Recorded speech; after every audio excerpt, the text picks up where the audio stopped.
Muchísimas gracias, Katy. Buenos días a todos. Qué gusto verles. Pues vamos a comenzar porque el tema de esta mañana está bastante largo, así que espero ser lo más práctico posible, ¿vale? Si hay dudas, repito, me pueden interrumpir. Como ya dijeron por ahí, estamos estudiando el libro del evangelismo, estamos en el capítulo 9 y se llama Afirmemos el interés. Y ahora vamos a ir conociendo por qué el título. La lectura bíblica la encontramos en Apocalipsis 14:12, que dice, aquí está la paciencia de los santos, los que guardan los mandamientos de Dios y la fe de Jesús. Yo lo voy a parafrasear y lo diría, aquí están los santos, los que guardan los mandamientos de Dios y la fe de Jesús. Muy bien, pues vamos a ir comenzando. Este capítulo tiene un temario que tiene 10 títulos: la predicación para lograr una decisión final, el llamamiento, ayudar a las almas a convertirse, reunir a los interesados, métodos de confirmar decisiones, eh, frente al prejuicio y la oposición, el bautismo y la entrada en la iglesia, una cabal consolidación, la duración del esfuerzo y la terminación de la campaña de evangelismo y la determinación del éxito en las reuniones, ¿vale? Cada uno de estos puntos tiene a su vez subpuntos, son como 8, así que por eso decía que estaba muy largo el capítulo, pero vamos a tratar de irlo parafraseando y comentarlo rápidamente, ¿no? Lo ideal sería que pues ustedes también leyeran el capítulo previamente y llegar aquí a lo mejor con dudas mucho más puntuales, ¿vale? Pero en esta ocasión vamos a ir comentando. Aquí veo que dice Beto Brito, buen día, Dios les bendiga mucho. Gracias, Beto, bienvenido. Buen día, familia, reciban todos una cordial bienvenida, Dios les bendiga. Gracias, Mirna. Vamos a ir avanzando. La predicación para lograr una decisión final. Mediante lecciones sencillas y no por la elocuencia, para que los intereses afirmen su fe, eh, es necesario hacerlo mediante lecciones sencillas y no por la elocuencia. Aquel que en su predicación se fija por blanco la elocuencia, es decir, hablar bonito, impactar, que él sale beneficiado, generalmente la gente o las personas que lo escuchan tienden a olvidar la verdad porque se mezcla con esa oratoria. Nuestros predicadores, o cómo deberíamos de predicar, aquí dice, nuestros predicadores han de hacerlo de una manera que ayude a la gente a comprender la verdad vital. Hay que entender que no es nuestro mensaje, sino es el mensaje de Dios. Y dice que también hay almas indecisas en todas las reuniones. Hay almas en toda congregación que están dudando y que podrían ser persuadidas. La decisión se hace para el tiempo y por la eternidad. Pero muy a menudo ocurre que un pastor o el que da el mensaje no tiene el espíritu y el poder del mensaje de verdad en su propio corazón y por ende no se hace ningún llamamiento directo a esas almas y deciden esperar una oportunidad más favorable, pero desgraciadamente esa oportunidad no llega. Por eso es importante saber que en cada reunión podría ser este el caso, que haya un alma que esté indecisa y que por alguna razón o por algún comportamiento ella ya no vuelva a tener otra oportunidad, ¿vale? Voy a avanzar. Seguimos la predicación para lograr una decisión final. Algunos escuchan su último sermón y este puede ser por dos cosas. Uno, porque ha llegado el fin de sus días, y el segundo es porque nunca estarán en una situación donde podrán recibir la explicación de las verdades bíblicas. Por eso cuando nosotros tomamos el micrófono, como es mi caso en este momento, puede ser que sea la última vez, esperemos que no sea el caso de nadie de los que están aquí. Un llamamiento en todo sermón, es decir, todo sermón, considerando lo que hemos dicho al último, de que puede ser el último, pues bien, el consejo es que se haga un llamamiento, que haya una preocupación por las almas. sin presentar ante ellas a Jesucristo, ¿vale? Dice Teresa Jabalois que los invitamos, familia, a poder recibir y escribir sus peticiones y agradecimientos esta mañana aquí por el chat, ¿vale? Dice, pedid decisiones. La predicación para lograr una decisión final es necesario pedir decisiones. En nuestros servicios se realiza demasiado poco esfuerzo de reavivamiento. Deben efectuarse los más resueltos esfuerzos para despertar a la gente. Vean todos que sois fervientes porque tenéis un mensaje maravilloso del cielo. Decidles que el Señor viene en juicio y que ni reyes, ni gobernantes, ni riqueza, ni influencia serán de ayuda alguna para evitar los juicios que pronto han de caer sobre la tierra. Al final de cada reunión deben pedirse decisiones. ¿Qué son las decisiones? Invitar a las personas a que reflexionen en sus decisiones y, ¿por qué no? También, si es el punto y si es el momento, invitarlos al bautismo. Y más adelante veremos que no nada más es invitar al bautismo, sino que las personas tienen que estar cabalmente convencidas antes de tomar el bautismo. No es un número en sí. Hay que proclamar osadamente la verdad. ¿Qué es osadamente? Pues con valentía,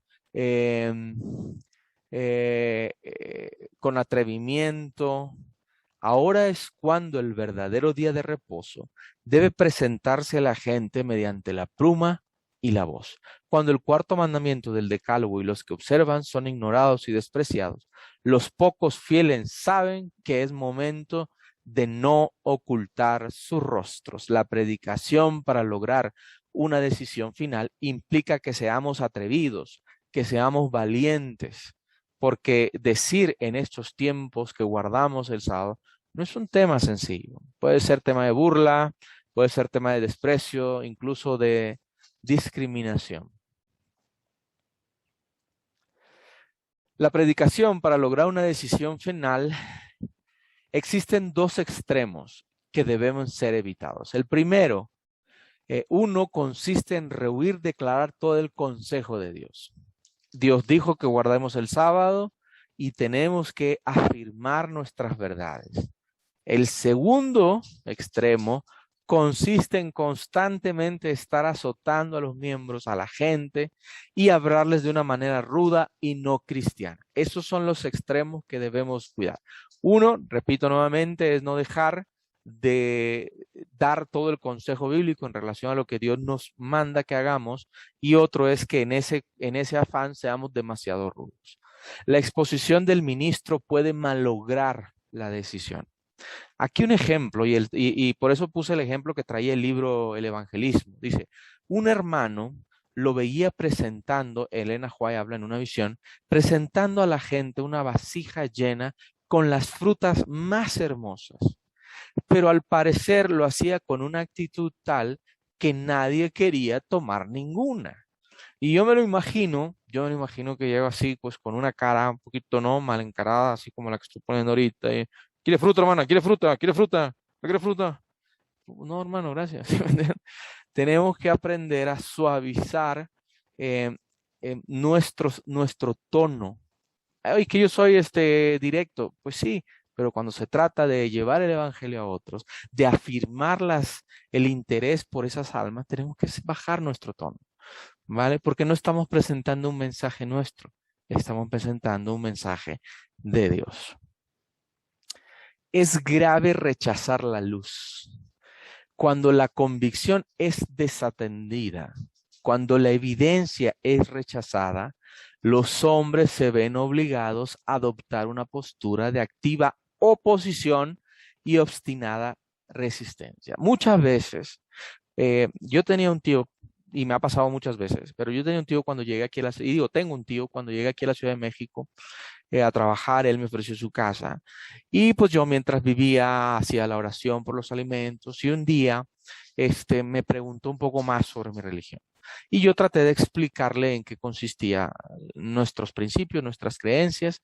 Y recuerdo claramente que él me dijo, no, mi hijo, yo, cuando le hice la invitación, pues, a que estudiáramos la Biblia, me dice, no, mi hijo, yo soy gente buena, no me meto con nadie, me la llevo bien con el vecino. Todos los domingos voy a misa, con mi esposa ni peleo, me la llevo bien con mi hijo. O sea, en mi trabajo todo bien. Yo, la verdad que no. Y la verdad es que su postura en ese entonces, que era mucho más joven que ahora, pues me dejó, ¿cómo les podría decir? Me dejó eh, intranquilo porque, pues, prácticamente él rechazó la luz. Y lo hizo de una manera tan sutil que yo en ese momento no supe qué contestarle. Y hoy, cuando estaba leyendo eso, me vino a la mente esa acción de mi tío y podría recordar incluso en dónde estábamos platicando. Entonces, el rechazar, eso es un rechazo. Y entonces, si no estás con Dios, contra Dios estás. Y había una activa oposición y obstinada resistencia de parte de las personas que rechazan la luz, aunque tengan argumentos bastante sutiles. Un trabajo fervoroso por las almas. Ay, ay, ay, esto es para nosotros. Trabajad por la salvación de las almas, como si estuvieras a plena vista de todo el universo del cielo. Todos los ángeles de la gloria están interesados en la obra que se realiza por la salvación de las almas. Tan solo tened fe, orad y creed y veréis la salvación de Dios. Y esto es para nosotros. Esto es delicado. Esto es delicado porque se nos ha encomendado una tarea. Y nosotros tenemos una luz y esa luz tiene que ser distribuida y compartida con los demás.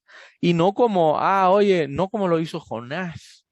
De, pues hay que guardar el sábado, hay que guardar el sábado. ¿No? Y ir diciendo hay que guardar el sábado porque la gente tiene que haber un trabajo fervoroso y eso lo vamos a ir viendo más adelante, ¿vale?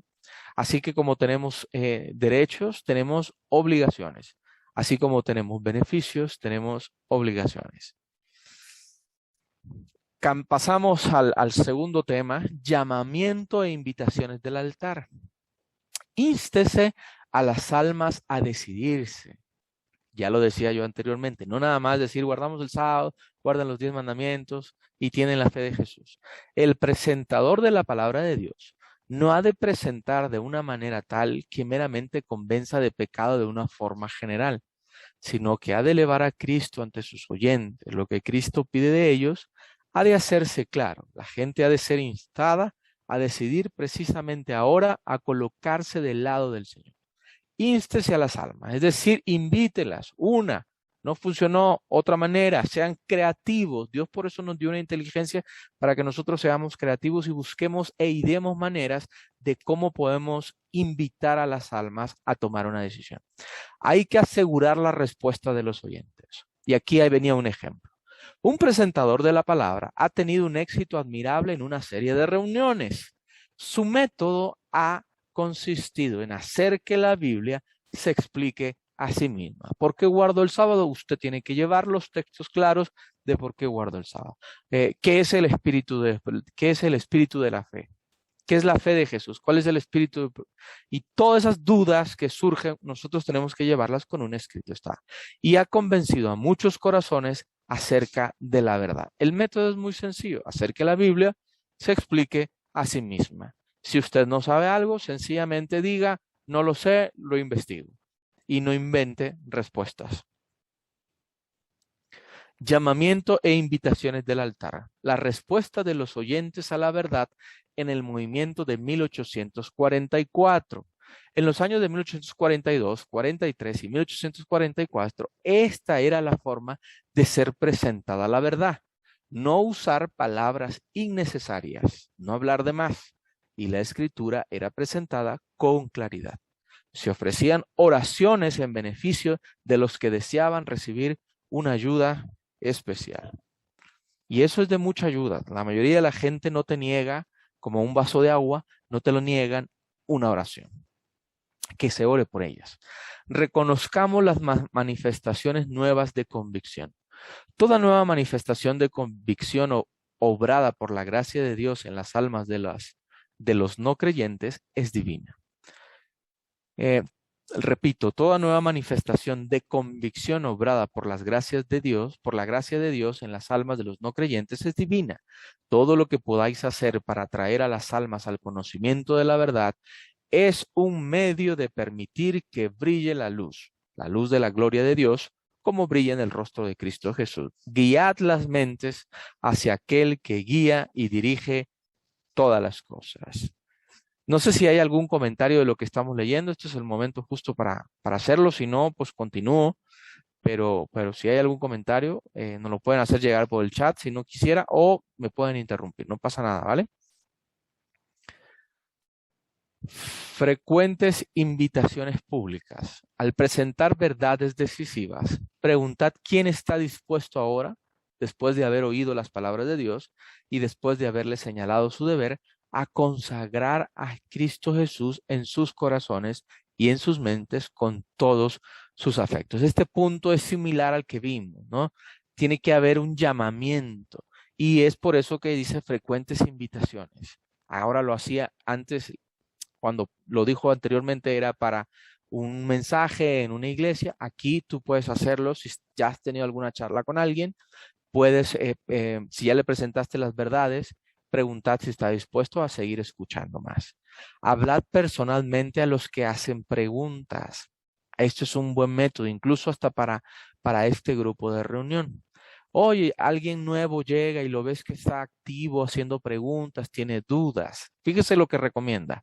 Al terminar las reuniones, debe hacerse una investigación personal sobre el terreno con cada uno, con cada nuevo integrante. A cada uno se le debe preguntar cómo piensa tomar estas cosas y si se propone hacer una aplicación personal de ellas.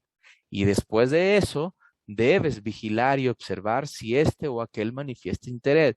5 palabras que se le hable en privado harán más que todo el discurso, hará todo lo que el discurso, hará más que todo lo que el discurso ha hecho. 5 palabras en privado hará más que haber escuchado el mensaje. Así que eso también es para los líderes de este ministerio. Si ven que entran personas nuevas, si hacen preguntas, búsquenlo en privado. 5 palabras harán más que todo el discurso que se escuchó. Llamamiento e invitaciones de altar. El Espíritu Santo da eficacia al llamado.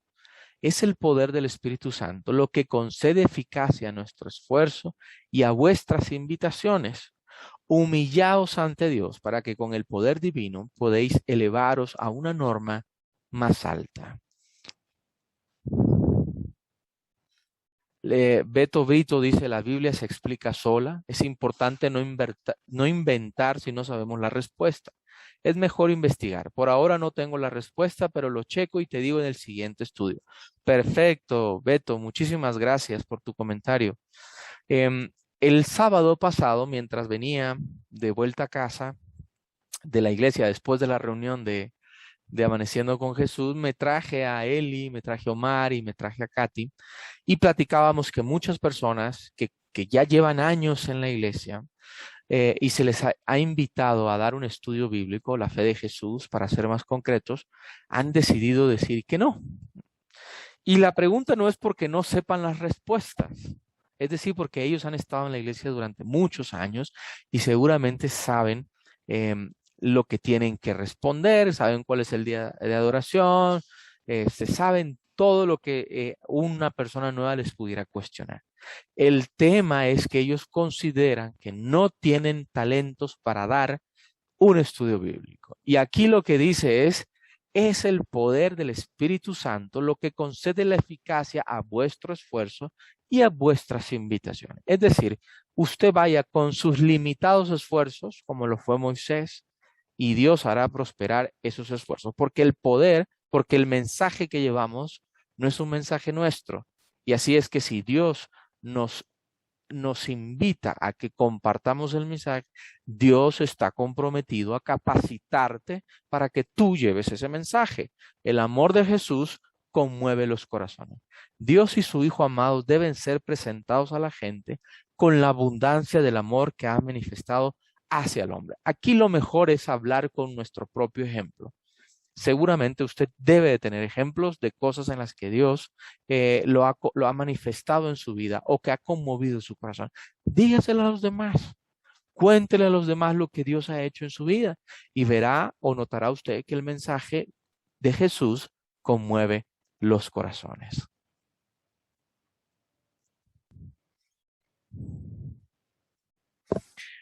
Hemos cambiado al tema 3, ayudar a las almas a convertirse. La experiencia de la conversión genuina. Dice Elena de White, se me ha mostrado que muchos tienen ideas confusas respecto a la conversión. Algunos han vivido en las tristezas durante años, esperando alguna evidencia de que eran aceptados por Dios. Dios los aceptó cuando sintieron dolor por el pecado y habiendo perdido su deseo por los placeres del mundo y resolvieron buscar a Dios. Pero al no comprender la sencillez del plan de salvación, voy a ver qué dice aquí, perdieron muchas bendiciones que podrían haber reclamado si solamente hubieran creído. ¿Qué es la conversión? Pues bueno, no voy a entrar en preguntas para reflexionar porque el tiempo se nos iría, pero sí voy a ir leyendo porque el libro, el evangelismo, va explicando que las conversiones no todas son iguales, que así como usted es distinto y como yo soy diferente, y como todos los que estamos aquí somos únicos, pues no todos están constituidos de la misma manera. No todas las conversiones son iguales. Jesús impresiona el corazón y el pecador renace para vivir una nueva vida, ¿vale? Y ahorita vamos a ir explicando algunos tipos de conversiones. La conversión no son precisas ni metódicas. Aunque no podemos ver el Espíritu de Dios, sabemos que hombres que han estado muertos en la iniquidad, o sea, personas que están vivas pero que viven sumergidos en el pecado, se convencen de sus faltas y se convierten bajo su influencia. Y aquí da un grupo de personas. Los jugadores, no jugadores de fútbol ni de básquetbol, sino jugadores de apuestas, los borrachos y los licenciosos se tornan personas formales, sobrios y puros. Los rebeldes y los obstinados se tornan humildes y semejantes a Cristo. Cuando vemos estos cambios en el carácter, podemos tener la seguridad de que el poder de Dios transforma y por ende, me voy a regresar hay una conversión genuina, ¿vale? Es decir, y me voy a adelantar, pero lo quiero decir aquí. Muchos de nosotros nacimos en el cristianismo, muchos. Voy a dejar de presentar un segundo, nada más para poderlos ver. Muchos de nosotros hemos nacido en el cristianismo y no tenemos cambios tan abruptos en nuestra vida. ¿A qué me refiero? Que, por ejemplo, nunca hemos caído en un vicio y Dios nos ha rescatado poderosamente de ese vicio. Muchos de nosotros probablemente no hayamos cometido cierto tipo de pecados insistentemente y no hemos sentido que la mano poderosa de Dios nos rescate de ahí y por eso creemos que nosotros no somos convertidos genuinamente. Sin embargo, dice el libro del evangelismo y Elena de White que hay algunos que por su manera de vivir son convertidos abruptamente porque esa es la manera para rescatarlo. Mientras que otros, quizá los que hemos nacido aquí, hemos tenido una conversión más suave. No sé si se acuerdan ustedes del texto, cuando Elías, primero un terremoto, ¿no? Después un temblor y después un apacible silbido y Dios le dice, yo estaba en el apacible silbido. Entonces tenemos diferentes tipos de conversión, ¿vale? Si hay dudas, me pueden interrumpir, no pasa nada. Después dice, la conversión conduce a la obediencia y empieza a dar como tips de cuáles deberían de ser las características de una persona que se ha convertido a Dios genuinamente. La conversión del alma humana no es de pequeña consecuencia. Es el mayor milagro realizado por el poder divino. Los resultados reales se alcanzan al creer en Cristo como Salvador personal. Purificados por la obediencia a la ley de Dios, Dios, el que obra en nosotros, así el querer como el hacer según su qué, su beneplácito. La conversión conduce a la obediencia.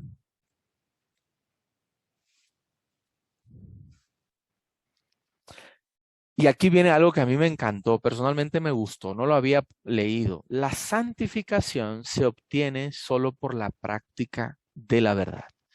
El hombre no debe leer solamente la palabra de Dios, suponiendo que con un conocimiento casual de esta palabra producirá en él una reforma del carácter. Ájala. Híjole, a mí cuando yo leí esto, ayer que lo estaba leyendo, me impactó muchísimo, porque aquí dice, el alma no se santifica por la verdad que no se practica. No basta leer la Biblia, tenemos que practicarla. Tenemos que invitar a otros, porque el mensaje de la Biblia tiene un hilo conductor que es Jesús. Y Jesús nos invita, quiere que cooperemos con Él en el proceso de salvación de las demás personas. Si nosotros no estamos preocupados por buscar y ganar almas, aguas, porque el alma no se santifica por la verdad que no se practica. Y esto es un mensaje totalmente para la gente que ya tiene un conocimiento, es decir, nosotros. El profesar las doctrinas o ser miembro de la iglesia no reemplaza la conversión. Los religiosos o nacidos en el evangelio pueden no saber nada de que no pueden saber nada. Os daré un nuevo corazón. ¿Se acuerdan? Y aquí venía este ejemplo. A ver, denme un segundo. Voy a buscarlo aquí. Voy a buscar los que profesan.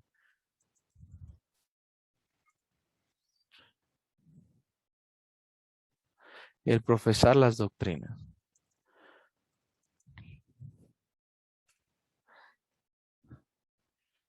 ¿Se acuerdan? Aquí está, pero no lo recuerdo del todo.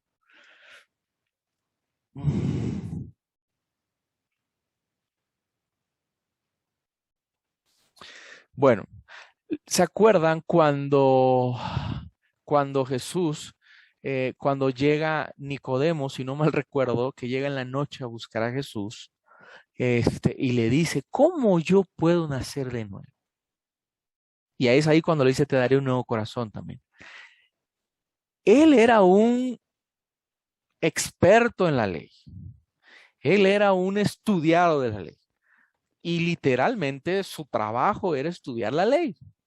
Y sin embargo, aunque su trabajo era la ley, le pregunta, ¿cómo puede ser, no? Y Jesús le dice, oye, ¿cómo es posible que tú, siendo un estudioso de la Biblia, que tu trabajo es esto, me vienes y me preguntas a mí? Pues bueno, puede haber gente que haya nacido en el Evangelio, pastores incluso que no han conocido la conversión genuina. La relación con una iglesia no reemplaza a la conversión, es decir, aunque yo vaya a la iglesia, aunque yo estudie, pero si no practico, eso no cambia. Aquí dice, muchos de los judíos estaban convencidos de que Jesús era el Hijo de Dios, pero eran demasiado orgullosos y ambiciosos para entregarse. Por lo tanto, decidieron resistir la verdad. Este es un texto que nos atañe a usted y a mí, puntualmente. La conversión como resultado de un esfuerzo unido. En la obra de rescatar a las almas perdidas que perecen, no es el hombre el que efectúa la obra de salvarlas. Ojo, por eso es lo que yo decía al inicio. Cuando nos toque impartir o dar algún mensaje, tenemos que ser valientes y dar el mensaje. Porque no es la obra de salvarlos nuestra, es Dios quien trabaja con él, con la persona. Dios obra y el hombre obra. Dice, coadjutores somos de Dios. Debemos trabajar en diferentes formas e idear métodos distintos. Por ahí se levantó un micrófono. Si alguien quiere comentar algo, adelante. Ayudad al pecador necesitado. Cuando brota de los labios del pecador el clamor, oh mis pecados, temo que son demasiado graves para ser perdonados. Animad su fe. Fíjese que elevada a Cristo cada vez más arriba, diciendo: aquí el Cordero de Dios que quita el pecado del mundo. Cuando se oye el clamor, Dios sé propicio a mí, pecador, señala al alma temblorosa el refugio de un Salvador que perdona el pecado. Mucha gente, y no hace mucho me sucedió en una clase con un miembro de una clase, en el que se me acercó y me dijo: me quiero salir de la fe, me quiero salir de la clase de escuela sabática, porque he cometido un pecado infantil.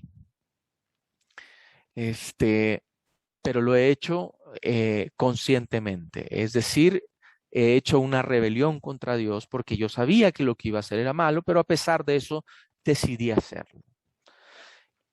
Y esta persona decidió salirse de la clase, porque incluso yo le marqué por teléfono, hablé con ella y me decía: es que mis pecados temo que son tan graves que Dios ya no tiene paciencia para mí porque yo soy un conocedor de la verdad. Híjole, traté de animar su fe, traté de explicarle que Satanás trabaja de esa manera, haciéndonos creer que no valemos nada.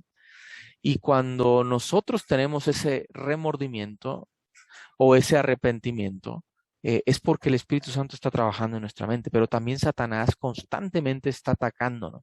Y nosotros tenemos que ser un centro de felicidad para la otra, o sea, un estandarte. Disculpa, pero solo quedan 5 minutos. Dice: ok, vamos a avanzar rapidísimo. Jala. El tema estaba bastante extenso. Me quedan 5 minutos. Dice: los ángeles se regocijan. La conversión de las almas a Dios es la obra más grandiosa y más elevada en la cual los seres humanos pueden tomar parte. En la conversión de las almas se revela la tolerancia de Dios, su amor inconmensurable, su santidad y su poder. Toda verdadera conversión lo glorifica y hace que los ángeles prorrumpan en cánticos. La misericordia y la verdad se encontraron, la justicia y la paz se besaron. Reunida a los interesados. Es otro tema. No me va a dar tiempo, los voy a ir. Estos 5 minutos los voy a ocupar. Muchos miran anhelosamente al cielo. En todo el mundo hay hombres y mujeres que miran fijamente el cielo. Es decir, gente que está deseosa de escuchar la palabra. Y nosotros tenemos que ir en pos de los perdidos. Cuando nos empeñamos con todo nuestro corazón en la obra, estamos estrechamente aliados con los ángeles. Somos colaboradores con los ángeles y con Cristo. No vamos solos, no es un trabajo solo. Asíos de Cristo y atrae a los hombres. Con una mano los obreros deben asirse de Cristo, mientras que con la otra deben tomar a los pecadores y acercarlos al Salvador. Puede ser que no los alcancéis más. Nuestra obra debe ser... es tanto nuestro deber de preocuparnos por los intereses de una semana de oración después de que terminó una semana de oración y no acabó ahí. Nuestro trabajo continúa. Debemos velar y buscar cómo alcanzar a esos nuevos creyentes. Ok, un segundo, por favor. Tengo una fuga de agua aquí en la casa. Un minuto. Yo creo que termino aquí. No tardo.